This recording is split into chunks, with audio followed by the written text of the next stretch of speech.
All right, welcome to episode 216. While I try to get out of this snowdrift.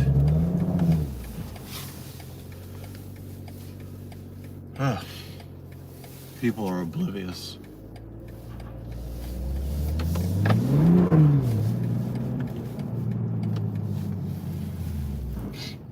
Still got snow on my tires.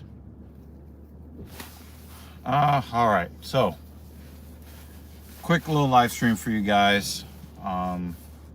Episode 216.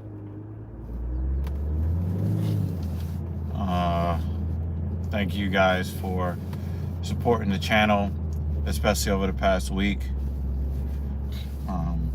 Shout out to, hey, Seditionalist is here. How you doing? Shout out to those that support Louis Rossman. It was a really great stream on Sunday, answering questions of all kinds. That was really cool. And of course, always thank you to Louis for gracing this little tiny channel with really no momentum, and gracing me and this channel with support and that kind of thing. So hope you guys are doing well today. If you're part of the replay gang, salute. Thank you for coming through and hanging out with me.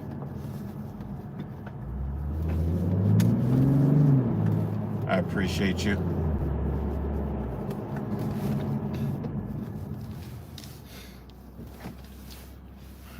Getting those stream reps in. Yeah, you could say that. Autopsy on today's training. I warmed up at 225 on the leg press. I worked at 275 and did 3 sets of 6. Quickly got off the machine. Did a prone leg curl, 3 sets of 6 at 90 pounds. 3 sets of 6 on the seated leg extension at 100 pounds. And the reason why is because it's deload week, active recovery, active rest. And, it's important for people who train a certain way with a certain mindset to have this kind of approach when setting up your program. Because not only do people have unique physical characteristics that make them more or less susceptible to fatigue in different ways, but there's also a psychological component to it as well. So for myself, I trained very hard either every single day of the week or almost every single day of the week. And it causes me a lot of fatigue, both mental and physical. And so for myself, when it comes time for me to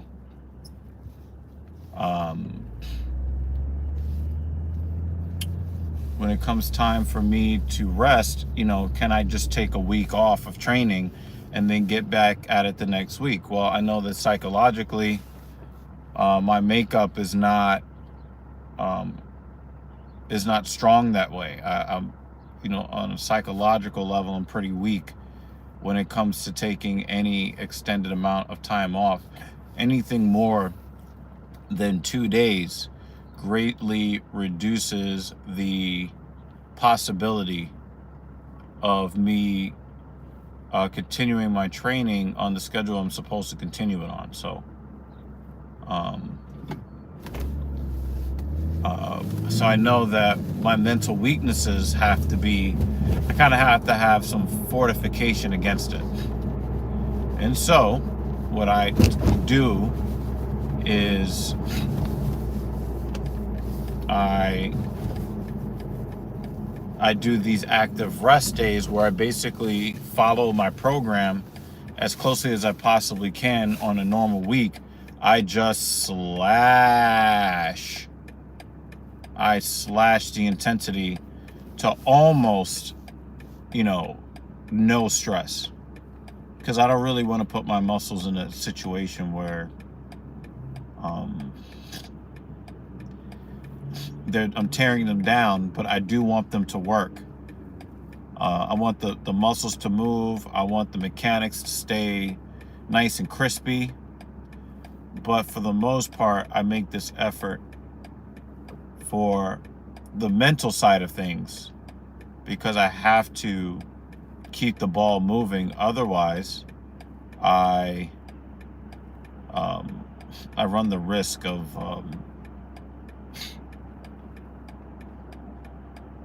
not showing up to the gym again for 6 weeks or even 6 months. And I've worked really hard to gain this muscle and gain this strength, and I really want to stay true to it. So I will still get up very early in the morning. I will still show up as if I'm going to go and kill it, but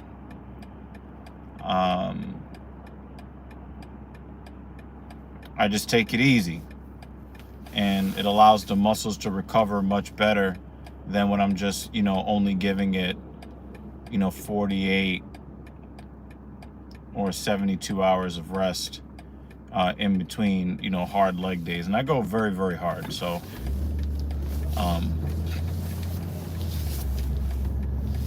sometimes if you're a person that loves training, which is not most people, you can take a whole week off straight up and be okay. But for people like me that don't love it, I have to make excuses to get the work done, because my mind will look for every excuse why I shouldn't. So I have to guard against that, which is why I set the alarm stupid early in the morning anyway, and I show up to the gym every day anyway, even if it feels like I'm wasting my time, because the workout is between 15 and 30 minutes and the intensity is not there. So it's just that next week when I ramp it back up, I'm already on schedule and I never fall off a schedule. So, and every time I've gotten sick and being forced to stay at home, it really messes me up. So I have to do what I can to guard against that. I will be able to answer questions in the chat in a second. So give me an opportunity to, if people are doing dumb shit on the road right now. So I just got to make sure that I don't put myself in an unenviable position dealing with these New York City drivers. Okay, let me take a look at some of these questions. We've got position lists. Okay, yep. Flywheel Shyster, how you doing today? The comment states, start my rehab physical therapy today, but like my leg to stop being so swollen, but only 2 weeks to the day since my surgery. I used to weigh 320 pounds, started exercising a lot, then my dad died, and then I started doing 90 minutes on the treadmill at full incline 6 days a week at 40, and that stress fractured my hip. We think back in late November. Then I fell on it late in January and didn't go to the doc until the second fall had me having visions of my dad and pain unlike anything. 3 hours to crawl to my bed. Oh man. Definitely not normal.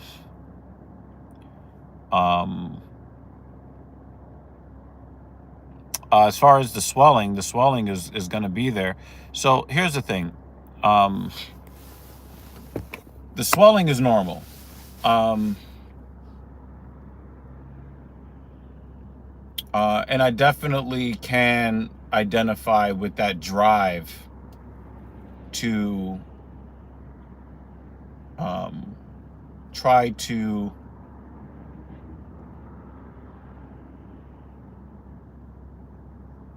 make the most of your life when somebody, I'm gonna go out on a limb and say that you were very close to your father and you cherished him, and losing him made you rethink some of the things in your life.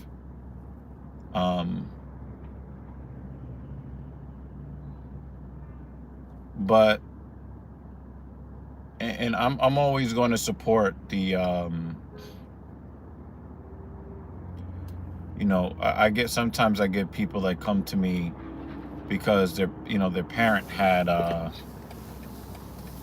health scare, or they lost a parent, or someone got diagnosed with something serious in their family, and then they really start thinking about it, and they're like, you know what, I have to get on track. But here's the thing, right? I think in your case, the operative terminology really is stress fracture. If you're 320 pounds, your body is carrying, your body is actually very, very strong because it's carrying a lot more weight than it was designed to carry. So that's a lot of stress on the skeleton. And so, if you're doing, an incline on the treadmill, which I don't really recommend, because the steady state cardio that you would need is really not that, you don't really need to do all of that. A 1.0 incline on the treadmill at, a 3.5 to 4.5 pace, especially in the beginning, is always preferable. It's much easier on the joints, and depending on your movement patterns, if you are like really forcing like a high incline like that, you really could be shoving the head of the femur into your pelvis, into the socket of the hip joint. And with all of those repetitions, yeah, you can cause some traumatic stress in the bone. I tell people, you want to cause traumatic stress to the muscle belly, not to your bones and not to your connective tissue. That would mean ligaments and tendons. So when you carrying that kind of weight, the chances that your movement patterns are going to be negatively impacted from having to compromise and do different things to kind of shift the weight to allow you to continue to walk somewhat pain-free. There's a lot of compensatory movements that you need to do in order to there goes Mrs. Evil. I was like, wow, that looks like my car. And it is my car driving past me. And that's Mrs. Evil. Hold on, let me show you guys Mrs. Evil. There's Mrs. Evil. Hey, how you doing, Mrs. Evil? Hey. We got some cross-car flirting, I guess.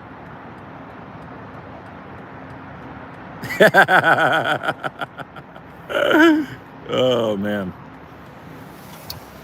So, that's Mrs. Evil. So,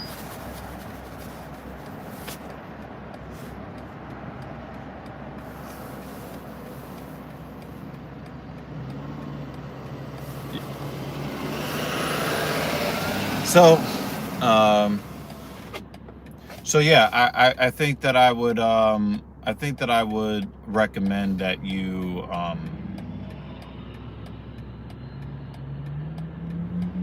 you kind of like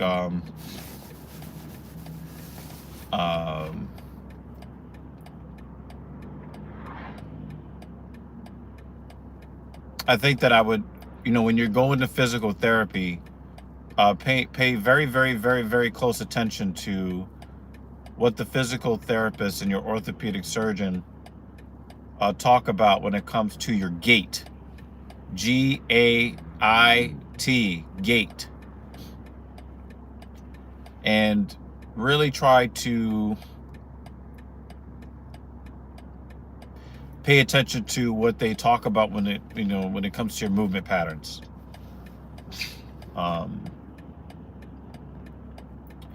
then whatever that they have you practice, continue to keep practicing it long after the physical therapy appointments have been completed, and really try to apply it in regular walking. You'll find that you can burn a lot of calories walking if you are willing to walk for a long enough distance or amount of time. So when you were doing what you were doing for 90 minutes, that is more than enough time. You don't need to do crazy inclines or anything like that, because you think, oh, if it's harder for me to do, that means I'll burn more calories. Not necessarily. When you're doing a lot of cardio, you're going to burn fat because you are going to be using oxygen as your main source of energy, and your body will burn fat in order to help you process that oxygen into a usable form. So you don't need to be running your joints into the ground. You only really need to make sure that your lungs are constantly working. So 90 minutes is a great amount of time.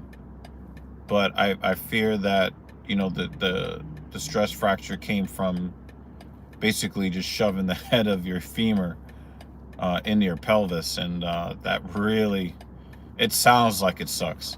I mean, if you look at my podcast co-host, he'll talk to you a lot about how hockey players have a lot of problems with their hips because the mechanics that they use when they skate shoves the head of their femur into their pelvis, and they do it over and over and over again.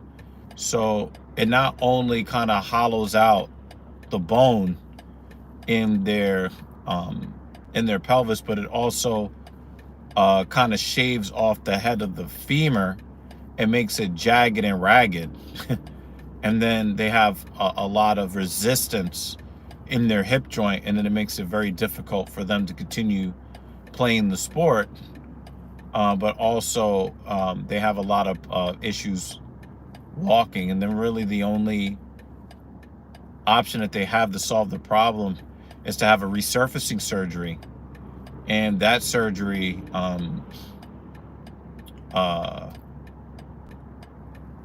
further deviates from the normal function of the hip, though they will lose that feeling of grinding and the pain that's associated with that.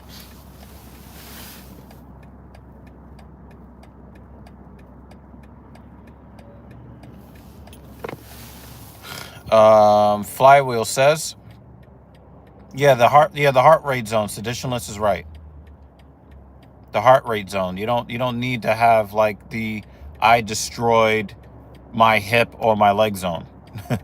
Says that, wow, that's kind of what the first doc said when he said it was outside his purview and had to get Grady ASAP.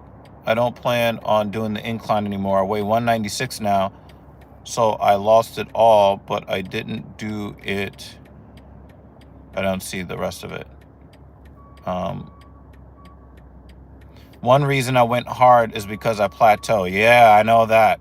I made a lot of muscle gain during that time because my waist went down, but weighed the same. That is a frequent mistake that people make when it comes to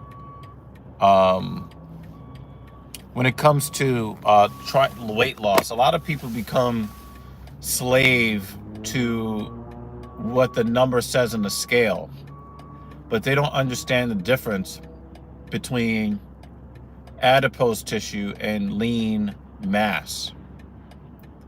So a pound of muscle is only 2,500 calories as opposed to a pound of adipose tissue being 3,500 calories. But the muscle takes up so much less space than the fat. So if you put on a pound of muscle and lose a pound of fat, you're going to stay the same weight, you know. But going 320 to 192 or 198, I think you said, that is tremendous. I would also, I'm assuming that you did a lot of cross training. You did some resistance training as well, and that's really good. I would look at the waist circumference. I would look at energy levels. I would look at endurance, the whole bit. I would look at all of those things. He said, nah, no. And here's the thing, like, if you would have, like, started a strength training program in addition to the cardio, I think that it would have helped insulate you from some of the problems with the bones. So, if your diet is not very good, right? Don't know much about cross training. All right, I got you. One of the great things about resistance training, particularly strength training, which is why I have two clients over the age of 70, and I work them very, very hard. And the reason for that is that as you age, not only do we tend to pay less attention to our caloric needs as far as the macro and micronutrients, but we also tend to move less. So your body has like a list of priorities, and the bones in your skeleton become less of a priority as you age. So your body will leach calcium from your bones and then use that calcium to support the function of vital organs. So one of the ways that you can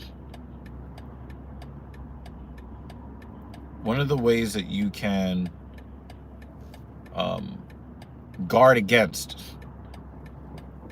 that the loss of calcium and bone density is simply by putting stress on the bones. And if you put stress on the bones, your body will start to look at your bones as more of a priority. So instead of leaching calcium from the bones, if you've got the right mix of, magnesium and, copper and calcium, vitamin D3, pause, and you put a little bit of stress on that skeleton, you're going to have calcium going into the bones instead of being leached from the bones. So all those osteo issues, especially stress fractures in the hip, when you are an able-bodied man age 40, you add the poor nutrition to the lack of strength training, your body's going to make a lot of compromises to keep you alive. So I would highly recommend that. Yeah, definitely, man, definitely. So you want to make sure that as you go through your rehab, they're going to give you some assignments. They're going to give you some movements to help you improve your movement patterns. They're also going to give you stuff to help strengthen you a little bit too. So pay attention to that stuff. Learn as much stuff as you can. And make sure you subscribe to the channel so that you can ask any question you want here and learn about what you can do to improve your physical health in the physical fitness realm. Now, I probably say 2 weeks ago, I recorded, I think it was TSP Fitness number 3 or 4, I believe. And we just haven't put it out because I don't know. I need to figure out why I'm recording videos and not releasing them on the podcast. But, if you go check out TSP, the link is in the description down below. I'm going to be putting, more of my informative stuff when I go and do my own training, and try to be as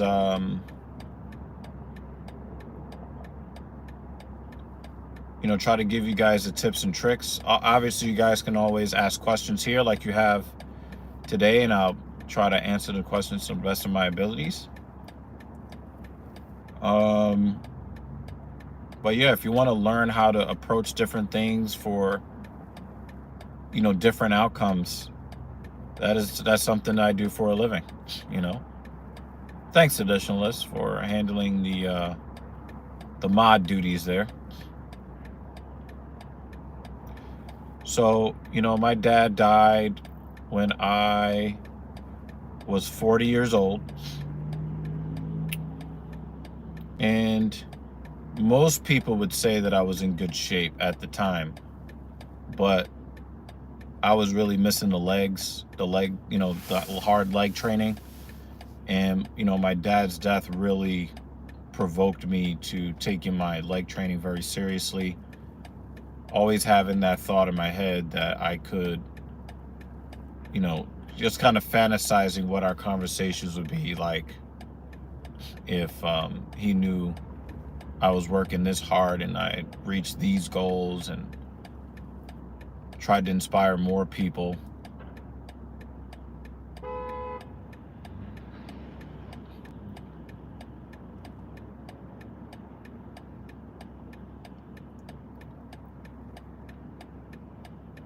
It's just amazing how nobody stops at the stop sign. So yeah, anything you guys need from me, I'm willing to do it. Whatever, any information, any resource that I think that would help you, I would definitely try to help you guys with that stuff. Let's see more comments. I didn't know when Lewis recommended you. I had no idea you were fitness-based and all of that. Just like anyone. Yeah, with Lewis. So, yeah.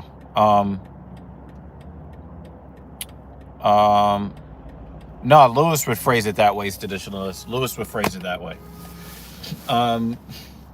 In fact, he phrased it that way when he was on this stream on Sunday.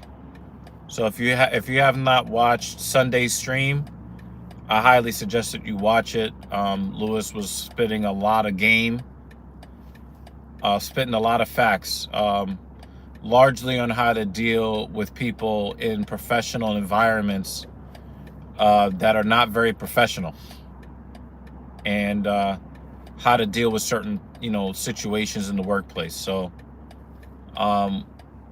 that came from a viewer question, and we waxed poetic about that. So if you want to check out that conversation, and we also talked about a lot of fitness stuff too toward the end. But yeah, this channel used to be gaming based. I was a Call of Duty gameplay commentator, and then I moved into the streaming realm because I hate editing. I have not streamed video games on this channel in about 1.5 years.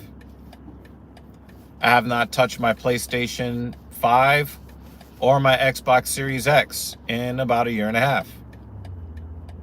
I do want to get back to streaming video games on this channel, but I've got so many other things to do. Most importantly, taking naps. Taking naps are so important.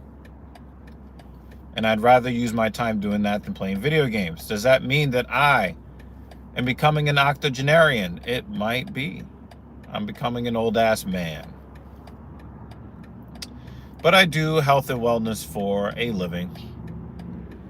And so I also do these live stream videos because it holds me to account and makes sure that I show up for every single leg day without fail. So that's what I do. I show up to every leg day, and then I come and I report on it.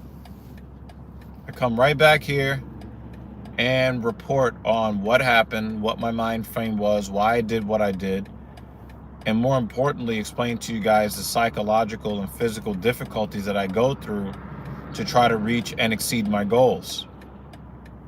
A lot of people believe that us personal trainers are like these mythical creatures that are just born to lift weights and do cardio, and the vast majority of people don't enjoy training, and I'm one of them. So I figure that you guys can learn a lot more and get a lot more value from getting a taste of what my struggles are, rather than, me hit you with some rah motivation shit that people can't really relate to. So that's one of the things that I do on this channel. That's one of the main things that I'll do on this channel. Flywheel says, let me make sure my chat filter shows all messages. Okay. I will say I didn't lose all 120 pounds in the treadmill. In the beginning, it was stationary bikes and Stream Deck, but now I don't even enjoy the games as before. I'm gonna let you in on a little secret. The vast majority of the pounds you lost were not in on the treadmill or on the bike. It was your eating habits changing. You changing your eating habits and honoring the first rule of thermodynamics, the first law of thermodynamics, which is calories in, calories out. That's what lost you the weight. Now, if you want to talk about, hey, Seditious, thank you for coming by and supporting the stream as always. Traditionalist is one of the first guys that came over from Louis Rossman's channel. I don't remember how many years ago. It might be 5 or 6 years ago. It might be even longer than that. Seditionalist has been supporting for a really long time. Shout out to Catherine Anna Hauserman. She's not here right now, but she always makes sure to support as well. And thank you for sending those treats to Lewis's cat. I really appreciate that.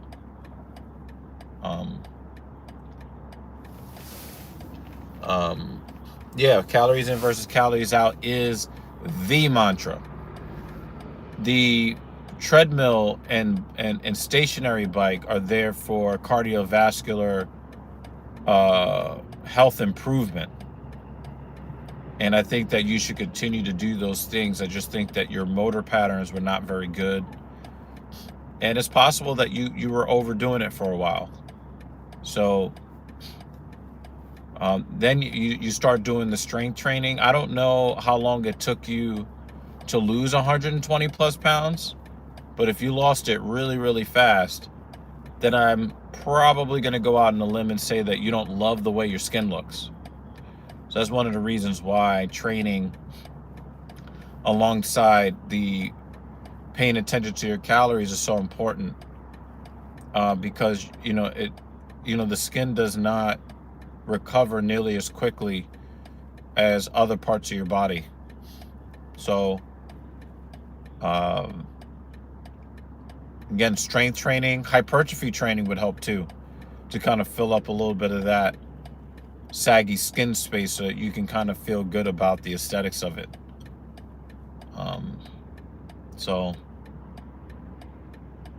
Another thing that I do here on this platform is that I want to show you guys I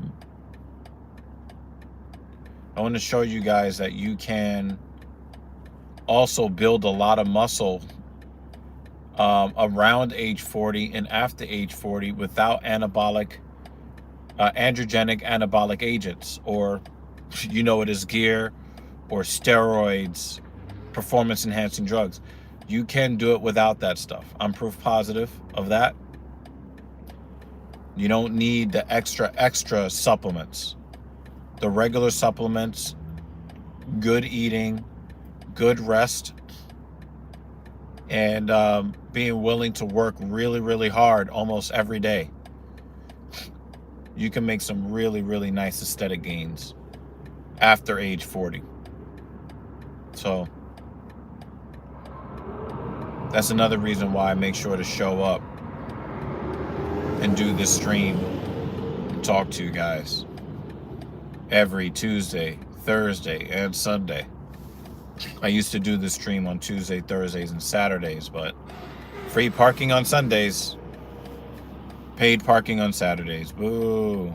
Plus, we do the Filthy Casual MMA watch party on the Talking Shit podcast. So for you MMA fans out there, we cover all the UFC events.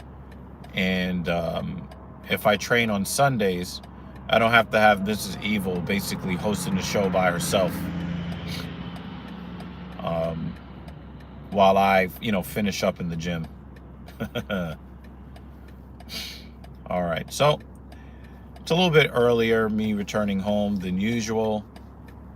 Mrs. Evil has already left to go to work. Joy walking probably has not woken up yet, so I will not be going home to breakfast. Instead, I probably will take a nap, wake up to breakfast, go back to work. Flywheel, thank you for coming by. I appreciate you. Everybody that shows support in the stream, I appreciate you. If you have any comments, any questions, I will do anything I can to answer all of your questions and wax poetic about the different things that go on in life, give you my unpopular opinions, and all that jazz. And so, let's see. Look forward to more. Got to get changed for rehab. Yeah, go get that rehab, man. Go get that rehab. Me, I'm going to get rehab in the form of rest and digest. Thank you so much for watching. I'm rooting for every single one of you. I know that you were strong because you've done the work and you continue to do the work. So I have no doubt, I have all the faith in the world that you guys are going to reach and exceed your goals. I will see you on episode 217. Peace out.